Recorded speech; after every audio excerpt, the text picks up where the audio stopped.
Olá pessoal, estou aqui fazendo mais esse vídeo, né, retomando o canal outra vez, e esse vídeo aqui é para falar de um tema que tem sido bastante comentado lá no meu Facebook, que é as sucessivas críticas que eu tenho feito, né, ao projeto econômico que o Ciro tem apresentado dentro daquilo que ele chama de Plano Nacional de Desenvolvimento.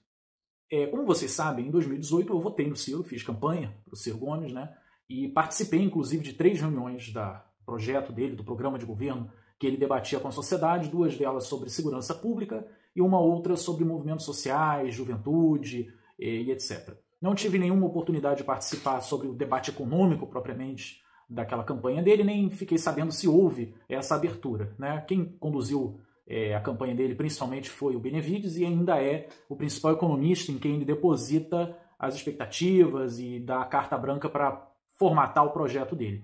E é exatamente nisso que eu tenho caminhado cada vez mais em discordar do Ciro Gomes, embora após a eleição de 2018 eu acredite que se abriu para ele uma oportunidade de galvanizar um segmento da esquerda novo, livre de questões políticas que atrapalham eleitoralmente, mas infelizmente o Ciro, assim como outras alternativas à esquerda que já vieram antes dele, acabou caminhando para um centrismo exagerado e principalmente para a adoção de uma política econômica liberal. Embora, claro, o Ciro faça da sua narrativa política uma narrativa de confronto com os liberais, aquele que ele chama de neoliberais também, né? Então, eu queria explicar aqui em que ponto está exatamente minha divergência com o Ciro e de que forma essa retórica dele não coaduna com aquilo que ele defende efetivamente. O Ciro propõe um projeto de desenvolvimento para o país, no qual ele gosta sempre de mencionar que haveriam mais gastos públicos, haveriam serviços públicos melhores, haveria mais concursos, mais emprego, e isso soa para todos nós que estamos cansados das políticas neoliberais fracassadas dos últimos anos, soa como música para os nossos ouvidos, né? O problema está na leitura do livro que ele publicou recentemente, nós percebemos ali que a política fiscal está totalmente ancorada numa teoria fiscal neoliberal, fiscalista, contrária ao que é necessário para financiar os gastos públicos e contrário, em tese, né, na teoria, aos gastos públicos em si, a participação maior do Estado.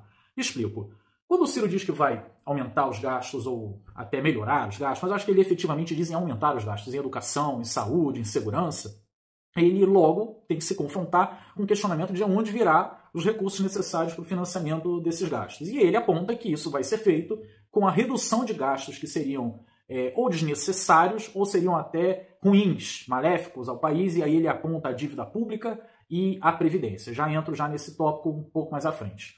Quando o Ciro propõe que ele vai tirar de um lugar para poder colocar dinheiro no outro, ele está aderindo àquilo que é senso comum e virou senso comum porque foi implementado assim de forma permanente, constante, ao longo de décadas, pelo receituário neoliberal, que é a ideia de que nós, cidadãos, indivíduos, famílias, empresas, temos em comum com o governo federal, né, com o Estado, aquele governo que comanda a nação, as finanças. E que assim como nós somos restritos, ou seja, nós precisamos arrecadar, né, mais do que nós gastamos e restringir os nossos gastos a no máximo aquilo que nós temos de receitas, o Estado também teria que fazer a mesma coisa. E aí é um desentendimento, primeiro ponto, um desentendimento de como funciona a economia como um todo, como funcionam as finanças públicas. Nós, cidadãos, indivíduos, empresas, agentes econômicos não emissores de moeda, somos obrigados a restringir os nossos gastos ao, no máximo, aquilo que nós temos de receita, arrecadando com nossos salários, enfim, com o lucro das nossas atividades, ou então recorrer a empréstimos de moeda que já exista, né, esteja em posse de outra pessoa e por uma taxa de juros combinada, ela nos adiante esse valor.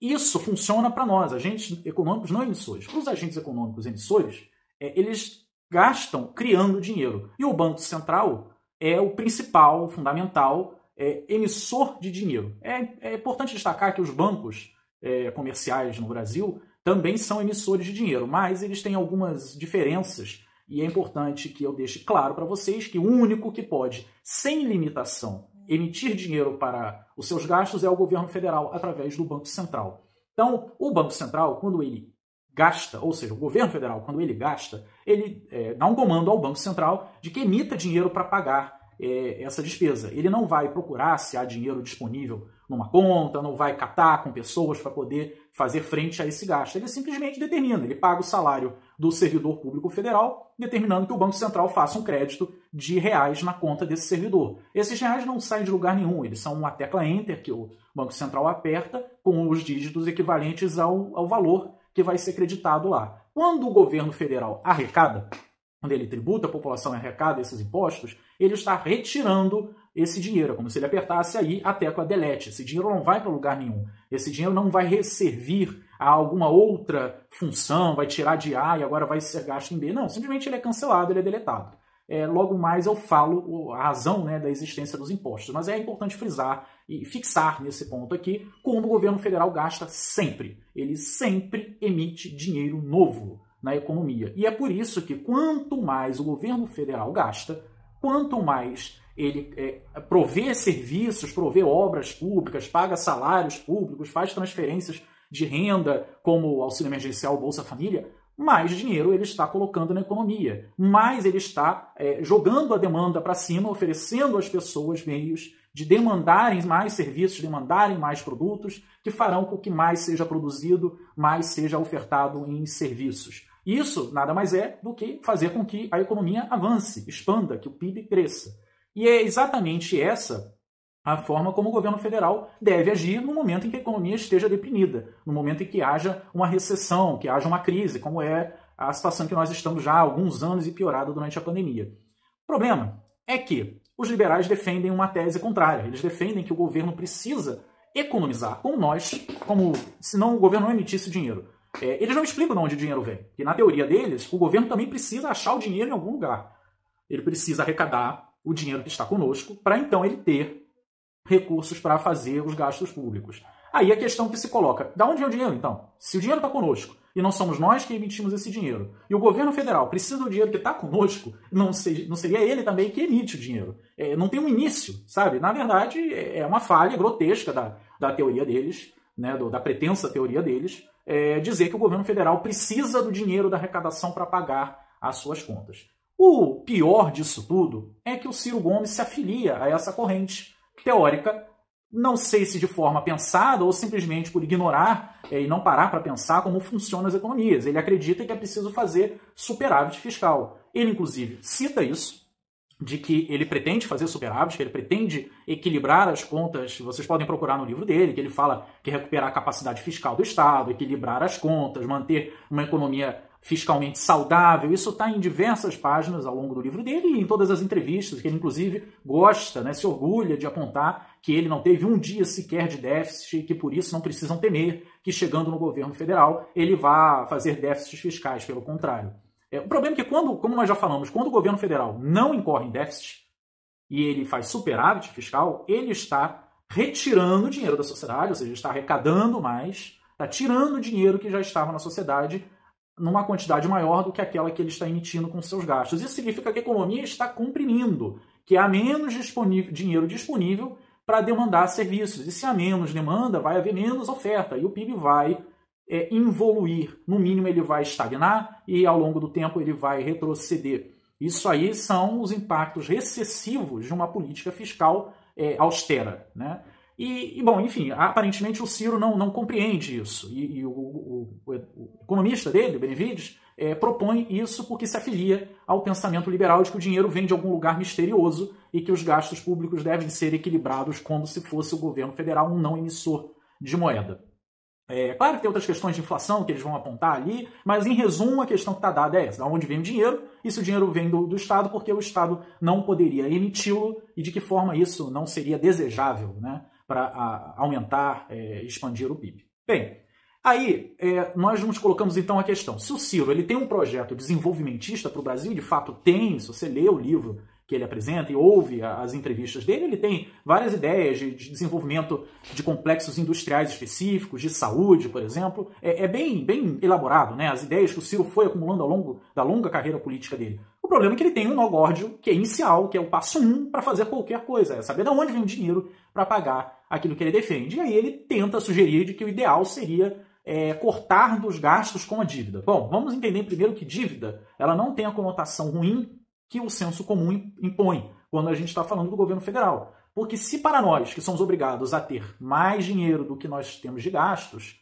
a dívida é ruim para o governo federal, que não precisa, que funciona pelo exato oposto, quanto mais ele gasta, mais ele está inserindo na economia, a dívida ela tem outro significado também. Quando o governo federal se endivida, quando ele emite dinheiro, porque dinheiro é uma dívida do governo federal para todos nós, então a nota de real que você tem no seu bolso, ou o dígito que tem de real lá na sua conta corrente, é uma dívida do Estado brasileiro com você. Ele garante que na proporção daquele valor que você tem lá, ele garante que aquilo ali é válido, né? Como se fosse uma nota promissória dos governos. Por isso se diz que a moeda atualmente é fiduciária, ela não está lastreada em ouro, em prata e nada disso, ela está na confiança de que o governo federal vai honrar aquilo ali, ele sempre vai poder honrar aquilo ali. Isso é um conceito fundamental, basilar, indiscutível, né, que o governo federal não quebra na sua própria moeda. Ele pode sempre pagar uma dívida em real emitindo real.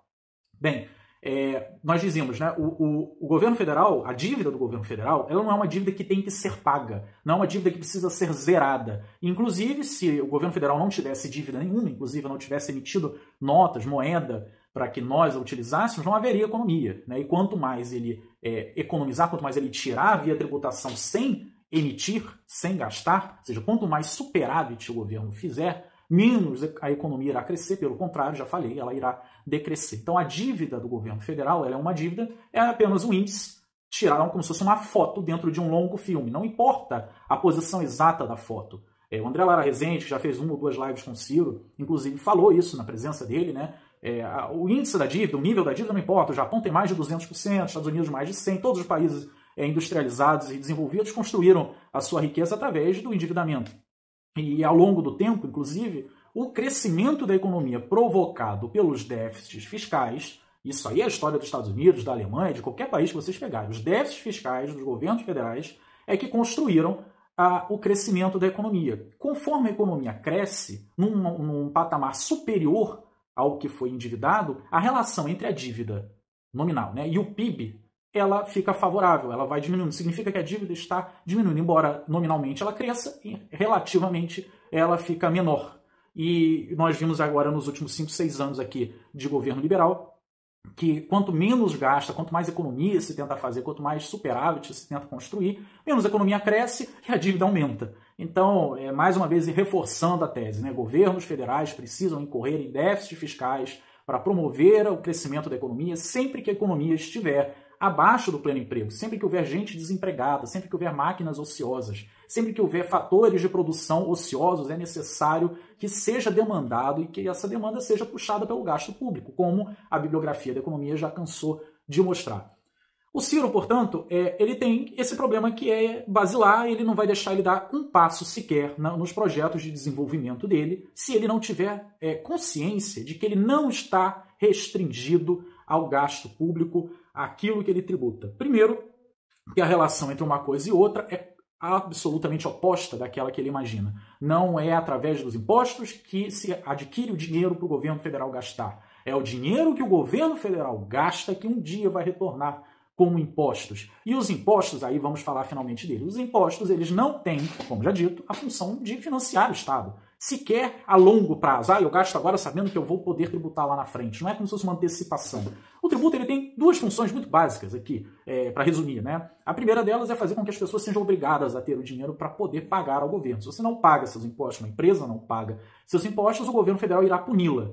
E essa punição, essa imposição, por isso o imposto, é o necessário para fazer com que o real, ou a moeda de cada país, né, seja a moeda aceita por todos e demandada por todos. Senão outras moedas substituiriam ela. Mas como você precisa ter real para pagar seus impostos no Brasil, todos sempre vão querer ter reais para não serem punidos. E como todos querem ter reais, é essa moeda que circula na nossa economia e não outra.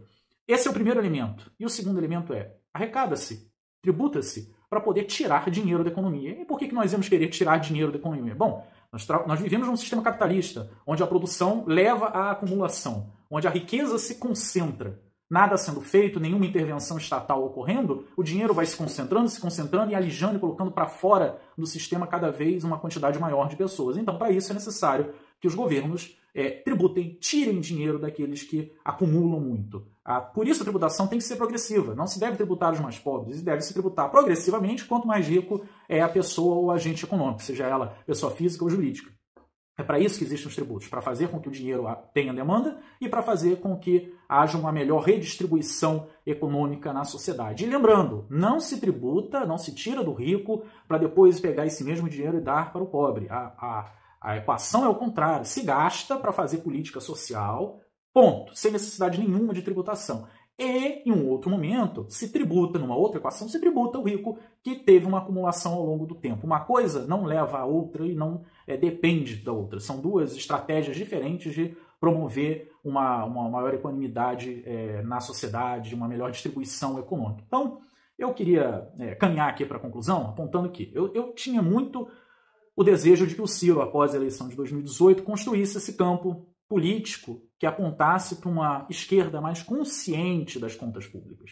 Uma esquerda que não repetisse os mantras liberais. Mas, infelizmente, o Ciro adotou o discurso da crítica ao liberalismo, e por isso eu mesmo, em um primeiro momento, me aproximei da campanha dele e tudo mais, mas ao olhar para tudo aquilo que ele defende, você vê que estão todas ali as teses do liberalismo. Ou, fundamentalmente, está a tese número 1, a regra primeira que condiciona todas as demais, que é a política fiscal liberal, austera, de fiscalismo, de equilíbrio de contas, de saúde financeira, enfim, eles têm vários nomes para isso, mas é basicamente aquilo que veio no consenso de Washington, que vem ao longo do tempo sendo imposto às economias emergentes, enquanto as economias avançadas não a praticam. Os Estados Unidos teve um único ano, que acho que foi 91, 92, que ele fez superávit. Em todos os outros anos, os Estados Unidos nunca fez superávit, sempre fez déficit. E é assim que ele cresceu, é assim que o Japão cresceu, é assim que a Alemanha cresceu, é assim que a Inglaterra cresceu, e eu poderia ficar falando aqui no nome de países avançados durante um enorme tempo, apontando todos eles cresceram com déficits fiscais.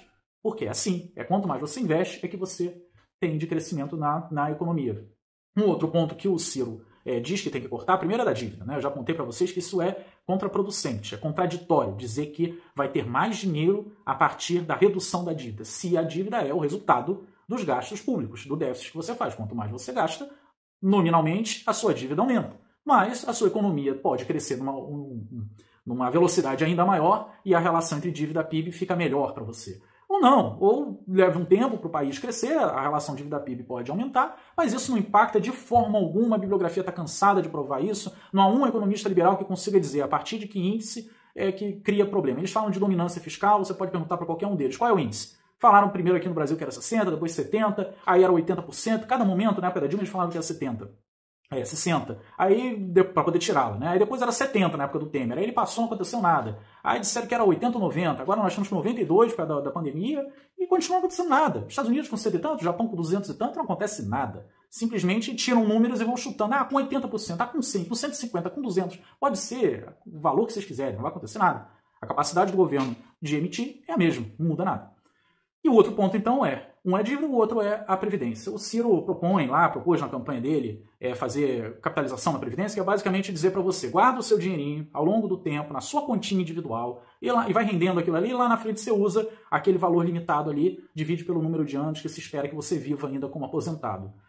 Isso é o extremo do individualismo, né? É o liberalismo levado ao seu máximo. É um recuo em relação à ideia de solidariedade que nós usamos na nossa Previdência hoje. E, bom, eu não tenho muito mais a dizer além disso. Embora isso seja só para quem ganha 4 salários mínimos em diante, nós estamos dizendo que para todas as pessoas que ganham mais de 4 salários mínimos que nós estamos piorando, liberalizando a nossa previdência, que deveria ser social. E para quem ganha menos de 4 salários mínimos, cria-se um problema enorme, porque é o problema do financiamento. E pela ideia deles, é o dinheiro guardado hoje pelos contribuintes que pagam o dinheiro guardado, semelhante à tributação, né? É o dinheiro recolhido dessas pessoas que contribuem hoje, que paga os benefícios dos aposentados de hoje. Mas é verdade, mais uma vez, o dinheiro que paga os benefícios, das aposentadorias, de todo mundo que depende da INSS, ele é emitido pelo Estado como forma de agir sobre a demanda agregada, como forma de criar demanda para que a economia cresça. É a mesma coisa. Não há essa relação entre arrecado para depois gastar. O gasto da Previdência também é uma emissão do governo federal e ponto, acabou. Se o Ciro Gomes entender como é que funciona a macroeconomia, se ele entender como é que isso funciona, ele se livra dos dois problemas de uma vez só, da dívida e da ideia da previdência dele. Os dois erros basilares dele decorrem do erro principal, que é não entender como funciona o orçamento público federal. E aí, gente, eu gostaria muito que ele caminhasse nesse sentido, sabe? Eu gostaria demais, mas depois de tantas lives, de tantas reuniões com economistas, que eu tenho consciência, eu sei que ele teve porque eu conheço os economistas que tiveram com ele, nós temos relatos das conversas e mesmo as lives que são públicas, né, em que ele ouve uma coisa ser dita e no momento seguinte ele continua repetindo a mesma teoria liberal das finanças públicas, a mesma teoria fiscal liberal. Então, assim, já está bem consolidado. O Ciro vai tentar se vender para o centro, para o mercado, como um fiscalista, seja porque ele de fato é, e entende, né, para poder se dizer de fato isso, ou seja porque ele não entende e se apegou a um economista que é liberal e que condiciona toda a capacidade dele de atuar economicamente à teoria liberal. O Lula também teve uma condução liberal da economia nesse ponto de vista, e por isso o Lula foi até a página 2 daquilo tudo que era prometido. O Lula, vocês sabem muito bem, Carta ao Povo Brasileiro, ali ele se comprometia com o mesmo que o Ciro faz hoje. Não precisa de uma carta do Ciro. A carta do Ciro é cada fala dele, dizendo que vai fazer superávit, que não vai fazer déficit, que vai cortar de um lugar para poder gastar no outro. Essa é a carta ao povo brasileiro do Ciro. Ela é permanente. E o Lula fez a mesma coisa. Não adianta vocês me dizerem que o Meirelles, o Palocci, não sei o que, eu sei disso. Inclusive existe Nelson Barbosa, que a Dilma depois também coloca. Nem vou citar Joaquim Levy, né, que aí já é um outro nível de absurdo. Esse pessoal, primeiro, não está mais próximo ao PT. E segundo, mesmo tendo ainda um peso, né, que a mídia reforça, inclusive, e faz com que os partidos e aqueles que não têm compreensão da economia os considerem ainda como interlocutores, há um projeto aprovado chamado Plano Nacional de Reconstrução, e, enfim, é um nome assim, depois eu coloco na legenda para vocês, que o PT aprovou no ano passado e que tem feito com que o Lula, que tem conversado com os mesmos economistas que tem conseguido conversar com o Ciro, o Lula tem falado em várias entrevistas, olha, é preciso gastar, é preciso aumentar o gasto, é preciso incorrer em déficit, não há problema de emitir, não há uma relação direta entre inflação e emissão. Tudo isso que o Lula está falando não é que ele aprendeu economia, não, gente. O Lula não virou economista de uma hora para outra, ele está ouvindo os economistas, ele está tendo em volta dele, cada vez mais, um conjunto de economistas que tem apontado para ele que não dá mais para repetir as teses liberais. Se ele vai aplicar ou não, nós não sabemos. Até como não sabemos se o Ciro irá fazer ou não o que ele promete. Isso é uma dúvida que sempre vai pairar sobre qualquer campanha política. O que eu estou apontando o Lula tem feito inflexão no discurso econômico dele. Que, aliás, é um conforto muito maior para ele, porque ele sempre foi um cara a favor do desenvolvimento, de maiores gastos e tudo mais. Ele achava, ou foi levado a achar, que era preciso pagar esse pedágio e dizer que não ia aumentar, que ia tirar de um lugar para pagar no outro. Que era a ideia de distribuir. O bolo é um só, vamos repartir. Aquela coisa do Delfim Neto. Não. Crescendo o bolo e distribuindo ao bolo ao mesmo tempo. Aliás, o bolo não cresce se você não distribuir, né? E cada vez mais o Lula tem se adequado a esse discurso. E isso está longe de ser ainda o esperado. É uma necessidade de que se pressione, de que se cobre, de que se constranja a candidatura dele, de qualquer outro do campo da esquerda, a assumir pressupostos, primeiro, cientificamente válidos, nada dessa lorota liberal, e segundo, que sejam condizentes com um plano de desenvolvimento do país. O Ciro, pelo contrário, né, como eu disse, ele ouve, ele lê, ele tem acesso aos mesmos economistas e ele não muda a tese dele, ele cada vez reforça mais nessa tentativa de se apresentar como um quase liberal, né, que eu sou palatável e tudo mais. Não tem grande novidade em relação ao movimento lá atrás do Lula em 2002. Mas enfim, gente, eu queria apontar isso, eu gostaria muito que o Ciro se apresentasse primeiro com uma candidatura eleitoralmente viável. Acho difícil, eu sou cientista político, minha dissertação de mestrado foi sobre viabilidade eleitoral, os polos, eleições polarizadas, tudo mais, e me parece, a leitura que eu aplico é de que não há espaço para a construção no Brasil, na divisão espacial do eleitorado brasileiro, de uma candidatura pelo meio. Uma candidatura, um eleitorado polarizado, e os polos irão se condensar em duas candidaturas. Então, é difícil o Ciro crescer por ali. Mas, né, se o Ciro quiser crescer, ele precisa adotar um discurso que o distingua claramente como a melhor candidatura de um desses dois campos. Eu imagino que o Ciro não vai querer disputar a candidatura pelo campo da direita, então ele vai disputar a candidatura pelo campo da esquerda, mostrando à sociedade que ele tem um programa mais coerente, que ele tem um programa que vai dar melhores resultados. E para isso ele precisa urgentemente correr atrás do atraso, porque ele está atrasado. O Lula, com todos os erros, com todo o estigma que tem na sociedade, ele é um sujeito muito mais viável eleitoralmente, por conta da trajetória política, e segundo, está fazendo todo o processo de construção de um programa de desenvolvimento coerente com as teses econômicas que ele está defendendo. Né? Quando ele diz que vai aumentar o gasto, que vai ter déficit fiscal, que a moeda não gera inflação, que isso só aconteceria no caso de pleno emprego, que é necessário para que gere empregos, que gere desenvolvimento e correr nesses déficits, ele está alinhando a teoria com aquilo que ele quer alcançar. Vamos ver se na prática isso vai acontecer. O Ciro nem isso está fazendo. Então, amigos, eleitores do Ciro, Amigos meus, eleitores meus, que foram também eleitores do Ciro. O meu problema com o Ciro é que o Ciro está boicotando a própria candidatura dele, seja na adoção pela ciência política da tese centrista, seja pela adoção na economia de uma teoria liberal fiscal.